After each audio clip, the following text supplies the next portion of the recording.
Students. तो मैं तनुज कांडवाल और आज की वीडियो में जो हमारा कोऑर्डिनेशन केमिस्ट्री है, ठीक है, दिख रहा होगा कोऑर्डिनेशन केमिस्ट्री तुम लोगों को, ठीक है, क्रिस्टल फील्ड थ्योरी करके, ठीक है। तो आज हम लोग इसको जो तुम्हारा एक पार्ट दे रखे है, ठीक है, पेपर के लिए एक पार्ट दे रखे है तुम लोगों को, उसको पूरा यहाँ पर को फिनिश करेंगे। जो जो इंपॉर्टेंट चीज़ें, जैसे आप लोगों ने देखा फिजिकल केमिस्ट्री में सारा हमारे उससे आया था, ठीक है, जो जो चीज़ें मैंने बताया था उसी से आया था। तो आज हम लोग देखेंगे क्रिस्टल फील्ड थ्योरी से शुरुआत करेंगे, ठीक है। तो नाम हो जाएगा इसका क्रिस्टल फील्ड थ्योरी। ये वीबीटी, मैंने एक वीबीटी के ऊपर पहले लेक्चर भी बनाया, उसको देख सकते हो आप, लेकिन उसको भी हम लोग यहाँ पर को देखेंगे, ठीक है। तो देखना सबसे पहले क्रिस्टल फील्ड थ्योरी हमसे क्या कहती है, ठीक है। मैं शॉर्ट इसको बताऊंगा आपको। अब इससे पहले आप लोग वीबीटी और सीएफटी को भी हम लोग यहाँ पर को कंपेयर करेंगे, बाद में इन सबके पॉइंट्स भी देखेंगे और इंपॉर्टेंट चीज़ें जो हमारे पेपर में आते हैं, ठीक है। तो देखो सीएफटी क्या कहते हैं, हमारा जो मेटल होते हैं, ठीक है, जो मेटल होते हैं और जो लिगेंड होते हैं, ठीक है, मेटल और लिगेंड होते हैं, उनके बीच में जो होते हैं बॉन्ड होते हैं ना, वो आयनिक नेचर का होता है बोलते हैं। ये जो इनके बीच में बॉन्ड होगा वो आयनिक नेचर का होगा बोल रहे हैं, क्योंकि कोऑर्डिनेशन केमिस्ट्री में आप लोगों को पता है कोऑर्डिनेशन कंपाउंड कब बनता है, जब मेटल, हमारा सेंट्रल मेटल एटम बीच में होता है और लिगेंड उसके अलग अलग एक्सिस से आते हैं, ठीक है। तो उसको हम लोग बोल देते हैं कोऑर्डिनेशन कंपाउंड बन गया। तो सीएफटी क्या बोलते हैं कि यहाँ पर को लिखा भी है, सीएफटी क्या बोलते हैं, जो इंटरेक्शन है लिगेंड और सेंट्रल मेटल एटम के बीच में, वो क्या है, प्योरली आयनिक नेचर का है। मतलब उस पर आयंस बनेंगे, पॉजिटिव और नेगेटिव आयंस, मतलब आयनिक बॉन्ड आप लोगों को पता ही है, आयनिक बोल दो बस, इतना आयनिक लिख दो बहुत है, ठीक है। लेकिन वीबीटी क्या कहता था हम लोगों को पता है, मेटल और जो लिगेंड है, ठीक है, मेटल और जो लिगेंड है, लिगेंड आते हैं, लिगेंड अपने इलेक्ट्रॉन इसको दे देते हैं मेटल को, ठीक है, और क्या बन जाते हैं इनके बीच में, कोऑर्डिनेशन बॉन्ड। कोऑर्डिनेशन बॉन्ड मतलब कि वो लिगेंड अपने इलेक्ट्रॉन्स को मेटल्स को डोनेट कर देता है, ठीक है, तभी तो कोऑर्डिनेशन बोलते हैं ना, कोऑर्डिनेशन कर दिया, ठीक है। तो सीएफटी, वीबीटी क्या बोलता था कि लिगेंड और मेटल के बीच में क्या होता है, कोऑर्डिनेशन बॉन्ड, लेकिन सीएफटी ने इस बात को पूरा इग्नोर कर दिया, ठीक है। सीएफटी ने कह दिया कि नहीं, कोऑर्डिनेशन बॉन्ड नहीं होता है, पॉइंट चार्ज की तरह होते हैं हमारे मेटल और लिगेंड, पॉइंट चार्ज की तरह बिहेव करते हैं, ठीक है। अब दूसरे पॉइंट में देख लो इसको, सीएफटी क्या बोलते हैं कि लिगेंड और जो हमारे सेंट्रल मेटल एटम है वो क्या है, पॉइंट चार्ज या पॉइंट डाइपोल की तरह बिहेव करते हैं। डाइपोल मतलब आप लोगों को पता है पॉजिटिव पोल हो सकता है और नेगेटिव हो सकता है, ठीक है। तो यही वाली चीज बोलिए, इसको आपको पढ़ भी लेना और स्क्रीनशॉट भी ले लेना लास्ट में इसका, ठीक है। देखो सीएफटी की एक और खास बात, सीएफटी क्या बताते हैं, बस डी ऑर्बिटल के बारे में बताते हैं, ठीक है। सीएफटी क्या बताते हैं, बस डी ऑर्बिटल के बारे में बताते हैं, लेकिन सीएफटी क्या करते हैं, एस और पी ऑर्बिटल को इग्नोर करते हैं, बस डी ऑर्बिटल के बारे में बताएगा सीएफटी, और एस और जो पी ऑर्बिटल है हमारा, एस और पी ऑर्बिटल, उसको इग्नोर करते हैं, उसके बारे में कुछ ज़्यादा बताता नहीं है, ठीक है। बस डी ऑर्बिटल की स्प्लिटिंग और उसी के ऊपर, डी ऑर्बिटल के ऊपर ही घूमेगी हमारी पूरी सीएफटी। जैसे आप लोगों ने देखा होगा ऑक्टाहेड्रल और टेट्राहेड्रल आप लोगों के सिलेबस में दे रखे, तो बस डी ऑर्बिटल के ऊपर बात करेगा, जबकि एस और पी के ऊपर कुछ नहीं बताएगा, ठीक है। और सीएफटी हमको हाइब्रिडाइजेशन के बारे में कुछ नहीं बताता है, हाइब्रिडाइजेशन के ऊपर भी मैंने वीडियो डाली, आप चाहो तो देख सकते हो, लेकिन अभी सिलेबस में नहीं है तो इसको रहने दो, ठीक है। बस हाइब्रिडाइजेशन समझ लो कि हाइब्रिडाइजेशन के बारे में वो कुछ नहीं बताते, ठीक है। और मैग्नेटाइजेशन के बारे में भी कुछ नहीं बताते हैं, जबकि हमको वीबीटी थोड़ा बहुत आइडिया देता है, ठीक है। तो ये तो इसके पॉइंट्स हो गए। और जो हमारे, अब देखो ऑर्बिटल्स जो होते हैं हमारे एक्सिस के अगर बीच में होंगे, ठीक है, एक्सिसों के बीच में होंगे, एक्सिस मतलब जो हमारी ग्राफ देखा होगा आप लोगों ने, एक्स एक्सिस होती है, वाई एक्सिस होती है और जेड एक्सिस होती है, ठीक है। अगर एक्सिस के बीच में हमारे जो ऑर्बिटल्स होंगे, ऑर्बिटल्स आप लोगों को पता है डी ऑर्बिटल की बात चलेगी ना यहाँ पर को, तो एक्सिस के बीच में जो ऑर्बिटल होंगे वो होंगे d x y, d y z और डी जेड एक्स, ठीक है। लेकिन जो इन ऑर्बिटल को हम लोग एक साथ क्या बोलेंगे, d x y, d y z और डी जेड एक्स, जो ऑर्बिटल्स के बीचों बीच है, इसको T2G बोलेंगे, ठीक है। आप लोगों ने टर्म देखा होगा T2G सेट, T2G ऑर्बिटल, तो इन तीनों को एक साथ T2G बोल देंगे। डी आसान है याद करना, d x y, d y z, d z x, x y y z z x, ठीक है, बस ऐसे याद कर लोगे। और देखो जो ऑर्बिटल्स लेकिन हमारे प्रेजेंट होते हैं एक्सिस के बीच में, ठीक है, एक्सिस के बीच में प्रेजेंट होंगे, मतलब कि एक्सिस में ही प्रेजेंट होंगे, जो उसको क्या बोलेंगे, जैसे ये हमारी एक्सिस है मान लिया एक्स एक्सिस, तो इसी में जो प्रेजेंट होंगे उसको क्या बोलेंगे, d x square y square और डी जेड स्क्वायर, ठीक है। जो हमारे एक्सिस में ही प्रेजेंट होंगे, लेकिन जो एक्सिस के बीचों बीच प्रेजेंट होंगे उसको क्या बोलेंगे, डी एक्स वाई बोलेंगे और डी वाई जेड और डी जेड। ऐसे समझो कि जैसे मैंने मान लिया कि ये मेरी एक्सिस है, एक्स एक्सिस है, इसको एक्स एक्सिस मान लो और इसको वाई एक्सिस, किसी को भी कुछ भी मानो, ठीक है। तो इसके अगर बीच में होंगे हमारे, ठीक है, इसके बीच में अगर मैं ऐसे करके ऑर्बिटल्स यहाँ पर को ड्रॉ करता हूँ, तो ये क्या हो जाएगा हमारा एक्स और वाई के बीच में, तो डी एक्स वाई, तो एक्सिस के बीच में है ना। लेकिन अगर ऐसा होगा कि ये एक्सिस में ही आ जाएंगे तो क्या हो जाएगा वो, तब ये वाले सेट आएंगे, ठीक है, इसको हम लोग ईजी सेट बोलते हैं, ठीक है। इतना आप लोगों को समझ में आ जाएगा। तो अब देखते हैं हम लोग यहाँ पर को अगली चीज़, ठीक है। तो देखना है, ठीक है। अब अगली चीज़ देखेंगे आप, यहाँ पर को क्या है, CFT को एक बार देखने से पहले हम लोग को ये चीज़ पता होना चाहिए, बेसिक नॉलेज। ऑक्टाहेड्रल में हमारी हाइब्रिडाइजेशन क्या होती है, D2sp3 या sp3d2 कह दो। अगर D2sp3 होगी तो हमारे इनर ऑर्बिटल कॉम्प्लेक्स, लेकिन अगर sp3d2 हो गया तो और आउटर ऑर्बिटल कॉम्प्लेक्स। और d ऑर्बिटल कौन से यूज़ होंगे हमारे यहाँ पर को, इस वाली ज्योमेट्री में कौन से यूज़ होंगे, dx स्क्वायर वाई स्क्वायर और dz स्क्वायर, ठीक है। और एग्जांपल देख सकते हो SF6 ऑक्टाहेड्रल ज्योमेट्री का। स्क्वायर प्लेनर आपको पता है स्क्वायर जैसा ही होगा, इस पे हाइब्रिडाइजेशन होगी DsP2, ठीक है। और इस पे देखो ऑर्बिटल कौन से यूज़ होंगे, dx स्क्वायर वाई स्क्वायर और PTCL फॉर एग्जाम्पल है। ट्राइगोनल बाई पिरामिडल, उस पर हाइब्रिडाइजेशन होगी ये, ठीक है, sp3d और dsp3। और उसका एक ऑर्बिटल कौन से यूज़ होंगे, dz स्क्वायर और एग्जाम्पल ये देख सकते हो, ठीक है। तो अब आते हैं most important CFT for octahedral complexes, ठीक है। तो ऑक्टाहेड्रल कॉम्प्लेक्सेस में ये CFT को देखने के लिए हम लोगों को क्या देखना पड़ेगा, देखो ऑक्टाहेड्रल कॉम्प्लेक्सेस में क्या होते हैं, बोले 6 लिगेंड आते हैं, ठीक है। मेटल हमारा बीच में होगा और 6 लिगेंड आएंगे, और कहाँ से आएंगे, एक्सिस से आएंगे, ठीक है। एक्सिस हम लोगों को पता है कौन कौन सी हो सकती है, x axis, y axis, z axis, ऐसे करके, ठीक है। तो इसको देखना एक बार समझना। ये सपोज करा हम लोग ने मेटल यहाँ पर को सेंटर में, ठीक है, और एक्सिस से आए, देखो एक्स एक्सिस अगर मैं ये वाली सपोज कर रहा हूँ, ठीक है, अगर इस एक्सिस को एक्स माने तो ये वाली देखो एक एक्स एक्सिस ये हो गई, उसके पीछे वाली जो लोब होगी इसको एक्स डैश बोल देंगे। और अगर वाई एक्सिस इसको सपोज कर रहा हूँ, बीच में मेटल है तो वाई डैश ये हो गया और वाई यहाँ पर को हो गया। और जेड एक्सिस ऐसे मैं सपोज कर रहा हूँ ऊपर से मेटल के ऊपर से, ठीक है, जेड एक्सिस तो उसके नीचे वाली जेड डैश, किसी को भी कुछ भी मान लो, वो आपकी बात है। और लिगेंड देखो टोटल कितने हो गए, 1 2 3 4 5 6, ठीक है। और इनके बीच में जो एंगल होगा वो 90 डिग्री होगा, जैसे यहाँ पर को 90 डिग्री है, ठीक है। इसके बीच में बोल रहा हूँ मैं, वाई और जेड के इधर पे कोई मैंने दिखा भी रखा है, और यहाँ पर को 90 डिग्री है, ठीक है। और इसको हम लोग ऐसे भी डिनोट कर सकते हैं ML6, मतलब कि मेटल एक है बीच में और लिगेंड कितने 6 प्रेजेंट है, ठीक है। तो अब देखना और चीज़, और लिगेंड हमारे जो है एक्सिस से आते हैं, ये चीज़ मैंने आप लोगों को बताई दी। और इस पर अब देखना अगली चीज़ हम लोग इस पर देखते हैं, तो देखिए, ठीक है, जब हमारे क्या बोलते हैं लिगेंड आए नहीं होंगे, ठीक है, मेटल के पास हमारे लिगेंड नहीं आए होंगे, तो सारे के सारे जो ऑर्बिटल है वो ऐसे करके प्रेजेंट होंगे, सारी सबकी एनर्जी इक्वल होगी, ठीक है, सबकी एनर्जी इक्वल होगी। ये देखो जब लिगेंड हमारे आए नहीं है मेटल के पास, तो सबकी एनर्जी क्या है, सेम है, जैसे dxy dyz dzx और dx square y square dz square. लेकिन अगर जैसी लिगेंड आ जाएंगे इसके पास, मेटल के पास, तो क्या होगा, जो मेटल का इलेक्ट्रॉन क्लाउड है और जो लिगेंड का इलेक्ट्रॉन क्लाउड है, मतलब कि इलेक्ट्रॉन जो डेंसिटी होगी उसकी, लिगेंड इलेक्ट्रॉन देने के लिए तो आ रहे हैं ना, आयनिक इन नेचर है, VBT भी वही कहते हैं कि इलेक्ट्रॉन डोनेट करने आते हैं। तो इलेक्ट्रॉन में क्या होगा, रिपल्सन। तो रिपल्सन की वजह से क्या होगा, जिन ऑर्बिटल्स को ज़्यादा एक्सिस से एक्सियल, जिस पे ओरिएंटेशन ज़्यादा होगा, जहाँ से लिगेंड अगर एक्सिस से ज़्यादा अच्छे से एक्सिस से अगर ज़्यादा अच्छे से अप्रोच कर रहे होंगे, तो क्या होगा, उनमें एनर्जी बढ़ जाएगी और वो क्या हो जाएंगे, स्प्लिट हो जाएंगे, ठीक है।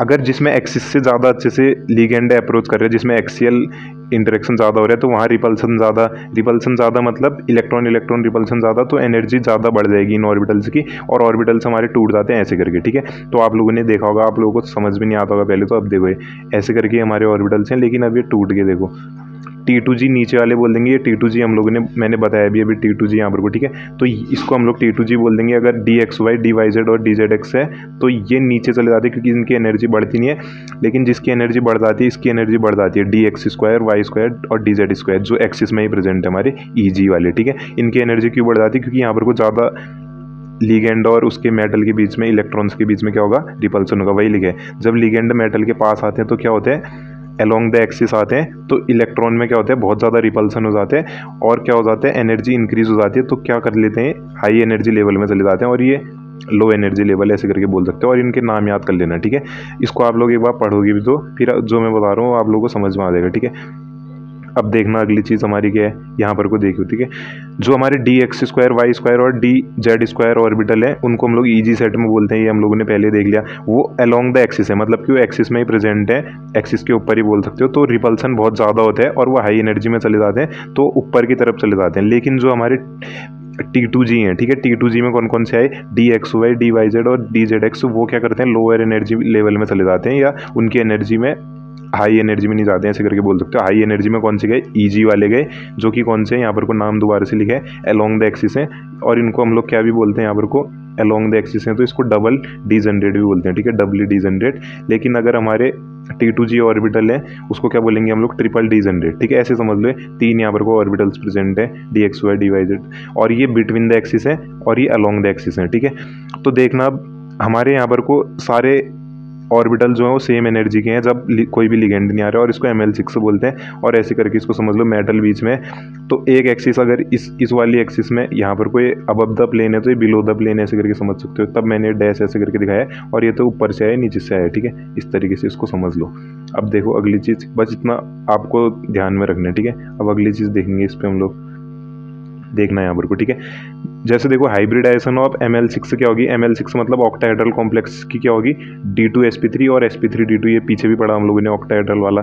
तो सिग्मा बॉन्ड बनाने के लिए मेटल और लिगेंड क्या करेंगे, अलोंग द एक्सिस आएंगे, ठीक है। अलोंग द एक्सिस आएंगे तो क्या होगा, मेटल और लिगेंड के बीच, इलेक्ट्रॉन्स के बीच में क्या होगा, रिपल्सन होगा, ठीक है। देखो हमारे अब इससे समझना है यहाँ पर को, ठीक है। ये चीज़ मेन है।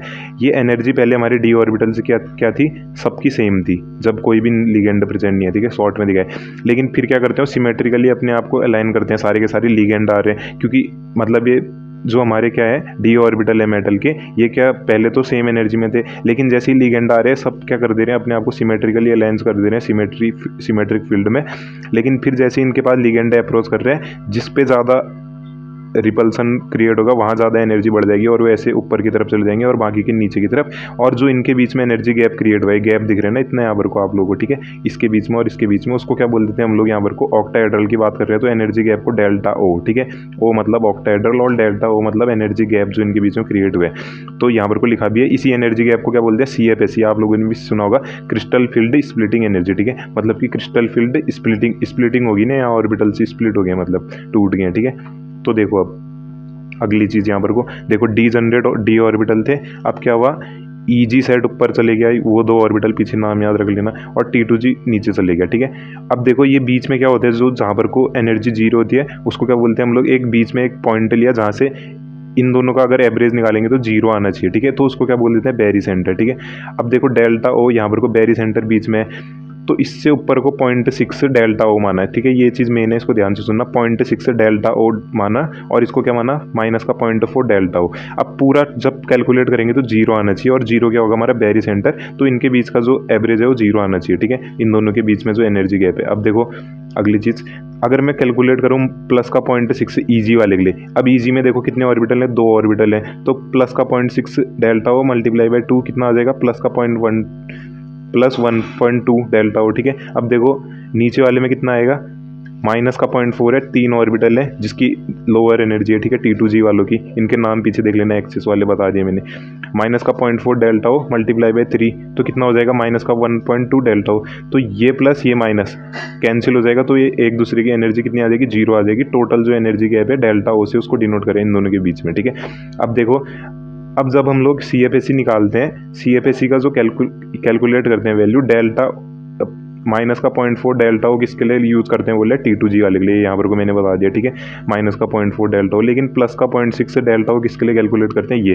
अब माइनस का 0.4 क्यों लिया और प्लस का 0.6 क्यों लिया, वो बता दिया, क्योंकि ताकि कैंसिल हो जाए, ये दो ऑर्बिटल है ऊपर, प्लस का 0.6 और यहाँ पर को माइनस का 0.4 3 है, ठीक है। तो टोटल कैलकुलेट करके जीरो आ जाएगा, इसलिए ऑक्टाहेड्रल में ऐसा करा। अब देखो जितना स्ट्रॉन्ग लिगेंड होगा उतना ज़्यादा क्या होगा, रिपल्सन होगा मेटल और लिगेंड के बीच में, उतनी ज़्यादा स्प्लिटिंग होगी, बोल रहे हैं मोर स्प्लिटिंग होगी यहाँ पर को, ठीक है। और एनर्जी गैप बहुत ज़्यादा होगा, ये तो साफ सी बात है, ये तो आप लोगों को वैसे ही पता चल रहा था। यही चीज़ें आप लोगों को लिखनी है, और बाकी और जो नोट्स से पढ़ोगे वो भी, ये बस मैं मेन चीज़ें बता रहा हूँ। और डेल्टा O की वैल्यू किस पे डिपेंड करती है, CFSE की value oxidation state of metal. अगर high oxidation state of metal होगी तो हाई इलेक्ट्रोस्टैटिक अट्रैक्शन लगेगा, क्यों लगेगा, क्योंकि पॉजिटिव चार्ज बढ़ रहा है, ऑक्सीडेशन स्टेट जितना भी मेटल पे चार्ज होगा, ठीक है, हाई रिपल्सन होगा, इलेक्ट्रॉन रिपल्सन ज़्यादा होगा, तो इलेक्ट्रॉन रिपल्सन जितना ज़्यादा, उतना ज़्यादा मैंने कहा कि एनर्जी गैप बढ़ेगा, या उतनी ज़्यादा हाई एनर्जी में हो जाएगा, तो इससे क्या होगा कि हाई स्प्लिटिंग हो जाएगी ऑर्बिटल्स की, ठीक है, वही चीज़ लिखी है।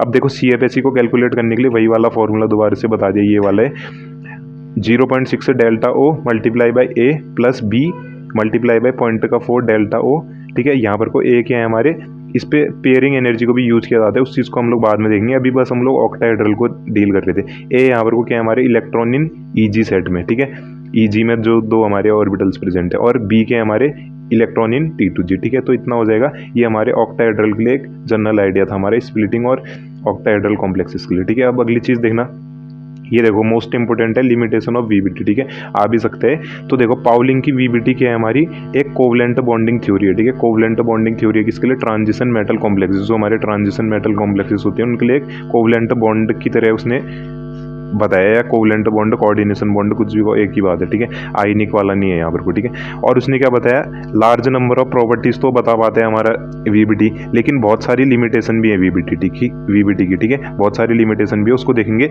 वीबीटी क्या कहते हैं, हमको क्या नहीं बता पाया, कलर के बारे में नहीं बता पाया, किसका, ट्रांजिशन मेटल कॉम्प्लेक्सेस में जो कलर आ रहे हैं, बहुत सी कॉम्प्लेक्सेस या कंपाउंड्स के बारे में, कलर के बारे में आइडिया नहीं दे पाया, ठीक है। अब देखना अगली चीज यहाँ पर वो क्या है हमारी, वीबीटी क्या नहीं बता पाया, काइनेटिक्स ऑफ द कॉम्प्लेक्स नहीं बता पाया, ठीक है, काइनेटिक्स ऑफ द कॉम्प्लेक्स नहीं बताया। इसका मतलब वो रेट वाले काइनेटिक्स, रेट से रिलेटेड है, वही चीज़ लिखी हुई है यहाँ पर को कि रेट के बारे में वो चीज़ नहीं बता पाया, और उससे रिलेटेड फिनोमिनन को वो बता नहीं पाया, ठीक है। वीबीटी के 2 पॉइंट हो गए, बहुत ज़्यादा इंपॉर्टेंट है। अब देखो वीबीटी क्या नहीं बता पाया, ऑर्बिटल का कितना कंट्रीब्यूशन होगा मैग्नेटिक मूवमेंट के लिए, मैग्नेटिक मूवमेंट की वैल्यू जब आप निकालते हो तो ऑर्बिटल का कितना कंट्रीब्यूशन रहेगा, ये भी वीबीटी हमको नहीं बता पाया, ठीक है। और वीबीटी क्या नहीं बता पाया, स्ट्रेंथ ऑफ लिगेंड नहीं बता पाया, जो स्ट्रॉन्ग फील्ड लिगेंड और वीक फील्ड लिगेंड हम लोग बोल लेना, उसके बारे में नहीं बता पाया, बोल रहे कि कौन लिगेंड स्ट्रॉन्ग होगा कौन वीक होगा, इसके बारे में।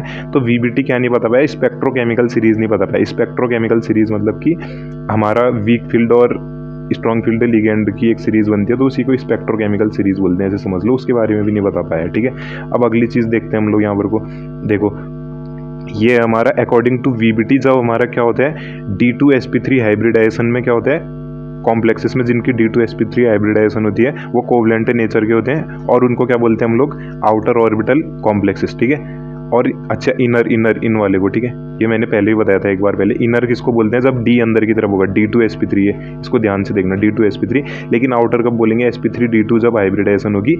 लेकिन हम लोग को पता चला कि ये आयनिक इन नेचर है, ठीक है, अकॉर्डिंग टू जो हमारा CFT था। लेकिन वीबीटी ने क्या कहा कि ये हमारे क्या थे, कोवलेंट इन नेचर थे, because some of the complexes have covalent nature according to them exhibit properties of ionic in nature. और ये चीज़ बोलना चाह रहे हैं ना, जो मैंने पहले भी बताया आप लोगों को थोड़ी देर पहले कि वीबीटी क्या बोलता है, कोवलेंट या कोऑर्डिनेशन के बारे में बताते हैं, लेकिन कि मेटल और लिगेंड के बीच में क्या होगा, कोऑर्डिनेशन या कोवलेंट बॉन्डिंग होगी। लेकिन ऐसा हुआ कभी उसने अगर कोऑर्डिनेट या कोवलेंट बॉन्ड होगा काइन के बीच में, तो वहाँ पर को आयनिक निकल जा रहा था। लेकिन अगर उसने कभी कहा कि कोवलेंट आयनिक होगा उनके बीच में, किसी कॉम्प्लेक्स के बीच में हम लोग को आयनिक पता चल रहा है, तो वहाँ पर को क्या आ जा रहा था, कोवलेंट नेचर आ जा रहा था। वही चीज़ लिखी हुई है कि covalent nature according to them exhibit the property of ionic nature, और किसी कॉम्प्लेक्सेस में आयनिक नेचर है तो उसके अकॉर्डिंग तो क्या हो जा रहा था वहाँ, कोवलेंट नेचर। यही चीज़ कहना जा रही है, मैंने पहले बताया था जब स्टार्टिंग में, ठीक है।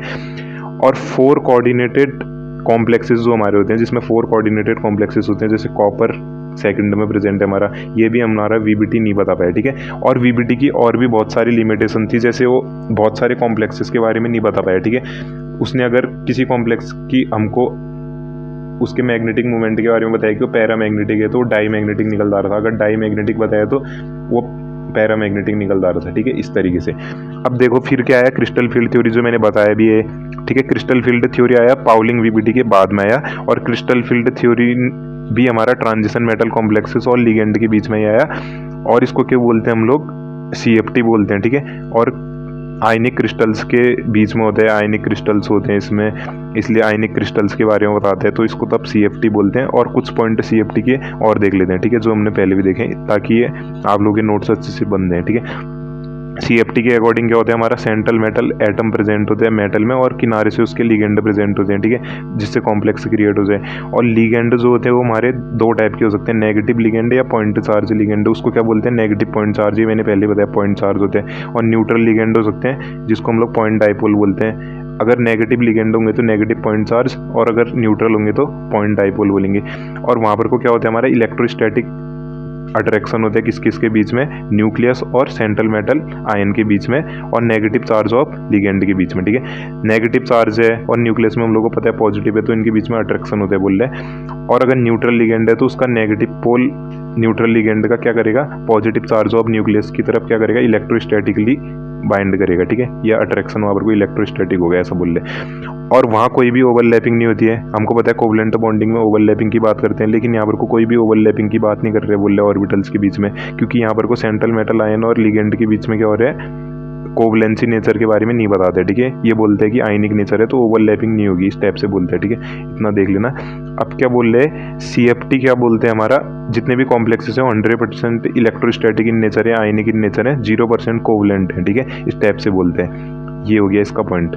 अब देखो ये इसको और हम लोग अच्छे से देख लेते हैं डायग्राम से। देखो CFT ऑक्टाहेड्रल कॉम्प्लेक्सेस की अगर हम लोग बताना चाहें तो देखो 5D ऑर्बिटल्स जो है हमारे, उनको कैसे करके अरेंज कर सकते हैं, ये मैंने पहले बताया था। T2G इन तीनों को बोलते हैं और EG इन दोनों को बोलते हैं, ठीक है। DZ² और DX²। लेकिन अगर DXY, DYZ और DZX हैं तो T2G बोलेंगे। ये उनके डायग्राम भी हैं। ये देखो X और Y के बीच में आ रहे तो DXY, और Y और Z के बीच में आ रहे तो फिर क्या बोले उसको DYZ, Z और X के बीच में तो ये। तो इनको नॉन एक्सियल मतलब कि एक्सिस के बीच में प्रेजेंट नहीं है, लेकिन अगर एक्सिस के बीच में तो एक्सियल सेट ऑफ ऑर्बिटल्स, जिसको इसको T2G लेकिन इसको EG, ठीक है। आसान है फिर ये। अब देखना अगली चीज इस पे, ये देखो जो 6 लिगेंड होते हैं हमारी कुछ इस तरीके से अरेंज्ड होते हैं। ये दिखा भी रखा है जैसे मैंने अभी बताया था थोड़ी देर पहले, स्टेप सेकंड। ऐसे करके आप लोग और अच्छे से लिख सकते हो, ठीक है। अब क्रिस्टल फील्ड स्प्लिटिंग क्या होता है, क्रिस्टल फील्ड स्प्लिटिंग कैसे होती है, जब हमारे 5D ऑर्बिटल से सेंट्रल मेटल एटम में जो प्रेजेंट होते हैं वो सारे के सारे क्या होते हैं, सेम एनर्जी में होते हैं, आइसोलेटेड फॉर्म में।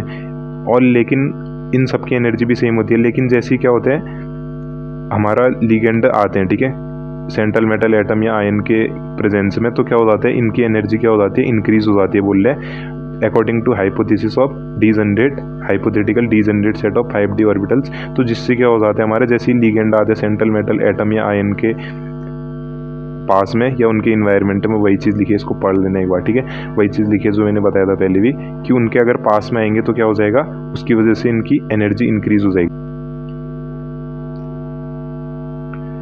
तो यहाँ पर को देखो हमारा जो है ऑर्बिटल्स स्प्लिट हो गए, ठीक है। ऑर्बिटल्स हमारे क्या हो गए, यहाँ पर को स्प्लिट हो गए। कैसे हो गए, जब लिगेंड उनके पास आ रहे हैं, पहले तो सेम एनर्जी में है, फिर उसके बाद हाइपोथेटिकल एक स्टेट आ रही है, फिर उसके बाद क्या हो जा रहे हैं, स्प्लिट हो जा रहे हैं। अब देखो अगर सेंट्रल मेटल एटम और आयन को हम लोगों को उनका कॉन्फिगरेशन बताने के लिए क्या करना पड़ेगा, जो कॉन्फिगरेशन हो रहा है इन पे और इन पे, ठीक है। तो हम लोग को पता होनी चाहिए कि उनकी स्प्लिटिंग कैसे हो रही है, D ऑर्बिटल्स की, ठीक है। स्प्लिटिंग वीक फील्ड के प्रेजेंस में हो रही है, वीक फील्ड लिगेंड के या स्ट्रॉन्ग फील्ड के प्रेजेंस में। तो उसके लिए एक स्पेक्ट्रोकेमिकल सीरीज आती है जो क्या बताती है, लिगेंड जो है हमारे वो स्प्लिटिंग कराते हैं 5D ऑर्बिटल से सेंट्रल मेटल एटम के, जिससे क्या हो जाते हैं हमको 2 टाइप के वो मिल जाते हैं, ठीक है। 2 टाइप के लिगेंड मिलते हैं और फिर हम लोग सेंट्रल मेटल एटम और आयन में कॉन्फिगरेशन बता सकते हैं, ठीक है। तो ये चीज़ देखना आप इस पे, ठीक है। इस चीज़ को देखते हैं हम लोग यहाँ पर को देखना आप, ठीक है। तो इसको देखो स्ट्रॉन्ग लिगेंड और वीक लिगेंड्स, ठीक है। स्ट्रॉन्ग लिगेंड क्या होंगे, जो हमारे D ऑर्बिटल और सेंट्रल मेटल आयन को क्या करा दे रहे हैं, D ऑर्बिटल और सेंट्रल मेटल आयन को क्या करा दे रहे हैं, मोर स्प्लिटिंग करा दे रहे हैं, उसको क्या बोलेंगे, स्ट्रॉन्ग लिगेंड। ये पहले बताया कि स्ट्रॉन्ग लिगेंड क्या करेंगे, मोर रिपल्सन होगा तो मोर स्प्लिटिंग होगी या हाई एनर्जी में चले जाएंगे जो हमारे EG वाले हैं, ठीक है। और T2G वाले तो नीचे रह जाएंगे। वीक लिगेंड क्या कराते हैं, हमारे D ऑर्बिटल्स की लेस स्प्लिटिंग कराते हैं और लेस रिपल्सन होगा इलेक्ट्रॉन लिगेंड और मेटल के बीच में, तो लेस स्प्लिटिंग होगी, ये तो पता ही है, वीक लिगेंड, ठीक है। अब स्पेक्ट्रोकेमिकल सीरीज को कैसे करके बता सकते हैं, फिर देखो ये हमारी स्पेक्ट्रोकेमिकल सीरीज के कुछ मेंबर देख सकते हो आप, iodine negative Br, SCN, EDTA, इस टाइप से, ठीक है। ऐसे करके इनकी वो बढ़ते जा रही है पावर लिगेंड्स की, ठीक है। ऐसे करके आप इंक्रीजिंग ऑर्डर में इनको अलाइन कर सकते हैं, ठीक है। सबसे कम फिर बढ़ते जा रही है, फिर CO की सबसे ज़्यादा, CN की सबसे ज़्यादा, तो ये लोअर से स्ट्रॉन्ग फील्ड की तरफ, ठीक है। अब देखो हमारा, तो देखना जब हमारा स्पेक्ट्रोकेमिकल सीरीज के बेसिस पे जब हमारे क्या आते हैं, वीक फील्ड और स्ट्रॉन्ग फील्ड लिगेंड आते हैं हमारे किसके प्रेजेंस में, सेंट्रल मेटल एटम के पास में आते हैं, तो क्या हो जाते हैं, ठीक है। अगर हमारे वीक फील्ड लिगेंड आएंगे कब, ऑक्टाहेड्रल कंडीशन में, अगर वीक फील्ड लिगेंड हमारे आएंगे यहाँ पर को, ठीक है, ऑक्टाहेड्रल कंडीशन में, तो कौन सी कंडीशन बनती है, बोल रहे हाई स्पिन कंडीशन। ये चीज़ मैंने पहले ही बताया, एक बार इसको दोबारा से रिवाइज कर लो, ठीक है। तो देखना आप इसमें हम लोग अगली, ये देखो यहाँ पर को हमने सपोज करा कि P मतलब पेयरिंग एनर्जी, जितना इलेक्ट्रॉन को पेयर करने के लिए एनर्जी चाहिए, ठीक है। अब DN कॉन्फ़िगरेशन में क्या हो जाता है, हुंडर रूल के अकॉर्डिंग हमारे इलेक्ट्रॉन भरे जाएंगे, ठीक है। हुंडर रूल के अकॉर्डिंग मतलब देखो पहले सारे ऑर्बिटल्स में हमारी एक एक इलेक्ट्रॉन जाएंगे, इसमें एक, इसमें एक, इसमें एक, इसमें एक, इसमें एक, फिर D6 के बाद बदलेगा कॉन्फ़िगरेशन, ठीक है। तो देखना आप वही चीज़ कर देनी है, D1 में ऐसे हो जाएगा 1 इलेक्ट्रॉन, D2 में ऐसे करके 2 इलेक्ट्रॉन, T2G में जाएंगे, फिर 3 इलेक्ट्रॉन T2G में, फिर उसके बाद क्या कर रहे हैं, D4 में क्या कर रहे हैं, यहीं से चेंज हो रही है कहानी, ठीक है। ऐसा ही उस उल्टा दूसरे वाले में होगा, ठीक है। तो ऊपर चले जा रहे हैं इलेक्ट्रॉन, फिर 5th इलेक्ट्रॉन यहाँ चले जा रहे हैं, और अब D6 में देखना, ठीक है। वो पीछे वालों को भी ध्यान से देखना। अब D6 में देखो, D6 में क्या हो जा रहा है, पेयरिंग यहाँ से शुरू हो रही है D6 से, ठीक है। T2G में पहले 3 थे, अब हो रही है पेयरिंग शुरू, जब सारे के सारे सिंगल भर गए, ठीक है। यही तो हुंडा रूल कहते हैं हमारे, जब सारे ऑर्बिटल सिंगली भर जाएंगे तब जाके हम पेयरिंग शुरू करेंगे। फिर D7 में ऐसे, फिर ऐसे करके D10 में, ठीक है। D10 में ऐसे करके हो जाएगा, D10 में तो सभी फुल हो जाएंगे, ठीक है। तो ऐसे करके आप लोगों को इसको समझना है। अब हम लोग देखते हैं इसके लिए, ठीक है। कब, जब हमारा स्ट्रॉन्ग फील्ड लिगेंड आते हैं, तो स्ट्रॉन्ग फील्ड लिगेंड क्या करा देता है बोल रहे, पेयरिंग करा देता है बोल रहे, ठीक है। पेयरिंग करा देगा स्ट्रॉन्ग फील्ड लिगेंड। पहले पेयरिंग नहीं हो रही थी, लेकिन अब पेयरिंग करा देगा। पहले क्या कर रहे थे, ये देखो D1 में ऐसे करके भरेंगे, D2 में भी सेम होगा, D3 में भी ऐसे होगा। ये तो समझ में आ रहा है, T2G सेट और EG सेट पहले बताया मैंने, ठीक है। तो देखो T2G 3 तक तो सेम रहेगा, फिर उसके बाद देखो T2G 4 में वहाँ क्या हो रहा था, वीक फील्ड में ऊपर चले जा रहे थे, ठीक है। पेयरिंग नहीं हो रही थी, लेकिन यहाँ पेयरिंग शुरू हो गई, ठीक है, इलेक्ट्रॉनों की। अब देखो अगला D5 देखना, ठीक है। D5 में देखो ये होगी यहाँ पर को पेयरिंग शुरू, ठीक है। इसमें चले गया है दूसरे में। फिर D6 में देखो यहाँ पर को, D6 में देखना यहाँ चले गया। फिर D7 से जा रहा है ऊपर, जबकि वहाँ पहले ही ऊपर चले जा रहा था, D4 से चले जा रहा था ऊपर। तो अब हम लोगों को बताने की क्रिस्टल फील्ड स्प्लिटिंग एनर्जी कैसी होगी ऑक्टाहेड्रल कंडीशन में, ठीक है। जब हमारे सेंट्रल मेटल एटम और आयन आते हैं किसके प्रेजेंस में, लिगेंड की प्रेजेंस में, तो स्प्लिट हो जाते हैं हाइयर और लोअर एनर्जी सेट में। इतना तो हम लोग को पता है। तो अगर हम लोग सपोज कर रहे हैं कि लोअर एनर्जी T2G सेट में Q इलेक्ट्रॉन आए और हाई एनर्जी D ऑर्बिटल में कितने आए, EG Q इलेक्ट्रॉन आए, ठीक है। हाई एनर्जी वाले में Q इलेक्ट्रॉन आए और लो वाले में कितने आए, P इलेक्ट्रॉन सपोज करें, तो देखना अब CFSE की वैल्यू कितनी बनेगी, ठीक है। तो देखिए इस चीज़ को, ये हमारे स्प्लिट हो जा रहे हैं ऑर्बिटल। अब देखो एनर्जी रिलीज होगी जब हमारा एक इलेक्ट्रॉन जाएगा इस वाले सेट में, तो कितना हो जाएगा, देखो कितना हो जाएगा, इसकी वैल्यू देखना, 1 मल्टीप्लाई बाय -0.4 डेलो, वही चीज़ लिखी है यहाँ पर को, ठीक है। अब देखो अगर P इलेक्ट्रॉन सपोज करेंगे तो कितना हो जाएगा, 1 में -0.4, तो P इलेक्ट्रॉन है तो मल्टीप्लाई बाय P हो जाएगा।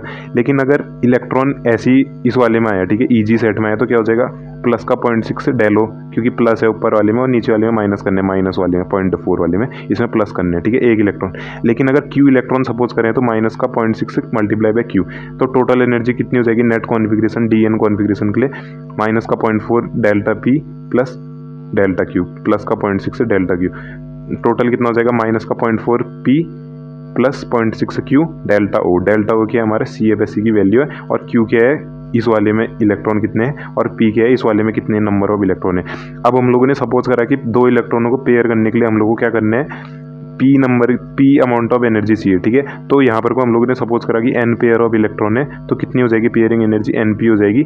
तो ये फॉर्मूले में बस प्लस NP कर देंगे, तो यहाँ पर को हमारा ऑक्टाहेड्रल वाला पूरा हो जाएगा। और इस चीज़ को हम लोग पूरा यहाँ पर को फिनिश कर चुके हैं, ठीक है। VBT फिनिश कर चुके हैं, CFT फिनिश कर चुके हैं, इनके जो चीज़ें आप लोगों के सिलेबस में देख रखी है उसको फिनिश कर चुके हैं। अब टेट्राहेड्रल में भी ऐसी चीज़ होती है, उसको आप लोग थोड़ा देखिएगा, ये अगर समझ में आप लोगों को आता है, ठीक है।